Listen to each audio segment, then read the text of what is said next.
अथ श्रीसूक्तम्।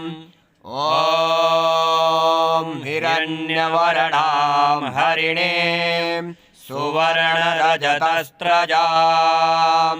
चन्द्रां हिरण्मयीं लक्ष्मीं जातवेदो आवह ताम आवह जातवेदो लक्ष्मीमनपगामिनीं यस्यां हिरण्यं विन्देयं गामश्वं पुरुषानहम् अश्वपूर्वां रथमध्यां हस्तिनादप्रमोदिनीं श्रियं देवीमुपहवे श्रीर्मा देवी जुषताम् कां सोऽस्मितां हिरण्यप्राकाराम् आर्द्रां ज्वलन्तीं त्रिपदां तर्पयन्तीं पद्मे स्थितां पद्मवर्णां तामिहोपहवे श्रियम् चन्द्रां प्रभासां यशसा ज्वलन्तीं श्रियं लोके देवजुष्टामुदारां तां पद्मिनीं शरणमहं प्रपद्ये अलक्ष्मीर्मे नश्यतां त्वां ऋणे आदित्यवर्णे तपसोऽधिजातो वनस्पतिस्तव वृक्षोऽथ बिल्वः तस्य फलानि तपसानुदन्तो या अन्तरायाश्च बाह्या अलक्ष्मीः उपैतु मां देवसखः कीर्तिश्च मणिना सह प्रादुर्भूतोऽस्मि राष्ट्रेऽस्मिन् कीर्तिवृद्धिं ददातु मे क्षुत्पिपासामलां ज्येष्ठां लक्ष्मीं नाशयाम्यहम् अभूतिमसमृद्धिं च सर्वां निर्णुद मे गृहात् गन्धद्वारां दुराधर्षां नित्यपुष्टां करीषिणीं ईश्वरीं सर्वभूतानां तामिहोपहवे श्रियम् मनसः काममाकूतिं वाचः सत्यमशीमहि पशूनां रूपमन्नस्य मयि श्रीः श्रयतां यशः कर्दमेन प्रजा भूता मयि सम्भव कर्दमा श्रियं वासय मे कुले मातरं पद्ममालिनीम्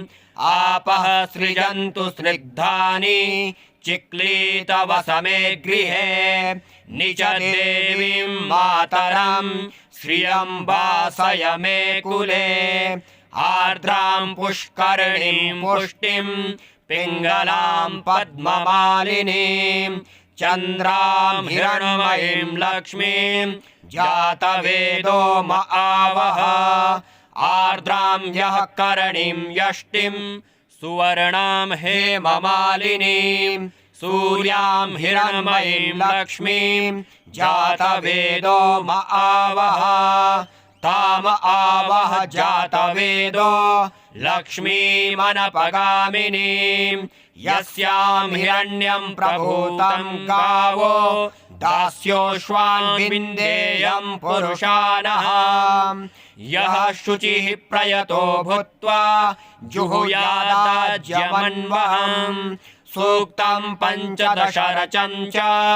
श्रीकामः सततं जपेत् पद्मानने पद्मविपद्मपत्रे पद्मप्रिये पद्मदलायताक्षी विश्वप्रिये विश्वमनोनुकूले त्वत्पादपद्मं मयि सन्निधस्व पद्मानने पद्म उरु पद्माक्षी पद्मसम्भवे तन्मे भजसि पद्माक्षी येन सौख्यं लभाम्यहम् अश्वदायी गोदायी धनदायी महाधने धनं मे जुषतां देवी सर्वकामाश्च देहि मे पुत्रपौत्रधनं धान्यं हस्तश्वाश्वशरीरथं प्रजानां भवसी माता आयुष्मन्तं करोतु मे धनमग्निर्धनं वायुर्धनं सूर्यो धनं वसुः धनमिन्द्रो बृहस्पतिर्वरुणो धनमश्विना स्वैनतेया सोमं पिबतु वृत्रः सोमं धनस्य सोमिनो मह्यं ददातु सोमिनः न क्रोधो न च मात्सर्यं न लोभो न शुभा मतिः भवन्ति गतपुण्यानां भक्त्या श्रीसुक्तजापिनां सरसिजनिलये सरोजहस्ते धवलन्तरांशुकगन्धमाल्यशोभे भगवती हरिवल्लभे मनोज्ञे त्रिभुवनभूतिकरिप्रसीद मह्यम् विष्णुपत्नीं क्षमां देवीं माधवीं माधवप्रियां लक्ष्मीं प्रियसखीं भूमिं नमाम्यच्युतवल्लभां महालक्ष्म्यै च विद्महे विष्णुपत्न्यै च धीमहि तन्नो लक्ष्मीः प्रचोदयात् आनन्दः कर्दमाश्रितः चिक्लीत इति विश्रुताः ऋषयः श्रियः पुत्राश्च श्रीदेवीर्देवता मताः ऋणरोगादिदारिद्र्य पापक्षुदपमृत्यवः भयशोकमनस्तापा नश्यन्तु मम सर्वदा श्रीरवर्चस्वमायुष्यमारोग्यमाविधात् शोभमानं महीयते धनं धान्यं पशुं बहुपुत्रलाभं शतसंवत्सरं दीर्घमायुः ऋग्वेदोक्तं श्रीसूक्तम् अर्पणमस्तु ॐ भगवती दुर्गे देव्यै नमः ॐ